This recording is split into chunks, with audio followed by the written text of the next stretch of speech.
এই মেকআপটা তোমরা এত পছন্দ করেছো যে পোস্ট করার আগে আমি শুধু স্টোরিতে দিয়ে এত পরিমাণে তোমরা আমার কাছে কোয়ারি করেছো। তো চলো তোমাদের সাথে শেয়ার করে নিই। হ্যালো সবাইকে, আমি ব্রাইডাল মেকআপ আর্টিস্ট প্রীতিশা। আবারও তোমাদের সাথে শেয়ার করতে চলে এসেছি নতুন একটা লুক নিয়ে। এই মেকআপটা থাকছে পুরোপুরি ওয়াটারপ্রুফ, তোমাদের লাইট ওয়েটের মধ্যে কোনো রকম কিছু প্রবলেম হবে না, প্লাস বেসটা দেখবে একদম শাইন করছে। তোমরা অনেকেই আছো বিগিনার যারা ভাবো উইন্টারে আলাদা প্রোডাক্ট দিয়ে সাজাতে হবে আর সামারে আলাদা প্রোডাক্ট দিয়ে সাজাতে হবে, কিন্তু বাজেট থাকে না। একদমই নয়, এটা ভুল ধারণা। তোমরা উইন্টারের প্রোডাক্টও সামারে ইউজ করতে পারবে, সামারের প্রোডাক্টও উইন্টারে ইউজ করতে পারবে কিছু টেকনিক দিয়ে। আর সেই টেকনিকটা জানতে হলে আমাদের নেক্সট ব্যাচে তোমাদের ভর্তি হতে হবে।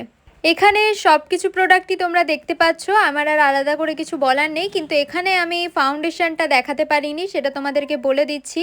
দুটো ফাউন্ডেশন আমি মিক্সড করেছিলাম, একটা হচ্ছে রিকর্ডের যেটা ম্যাট রয়েছে ওটা, তার সাথে মিক্সড করেছিলাম ফরএভার 52 আলট্রা ডেফিনেশন। এই দুটো মিক্সড করে নিয়ে তার সাথে অল্প একটু লাইফ লাইনার রিকর্ডের মিক্সড করে নিয়েছিলাম। আর ফাইনাল লুকটা তো তোমরা দেখতেই পাচ্ছ, এরকম বেরিয়েছে।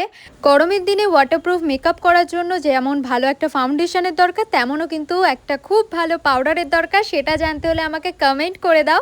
আর এই যে ফাইনাল লুক তোমাদের কেমন লাগলো আবারও আমাকে একটু জানিয়ে দিও।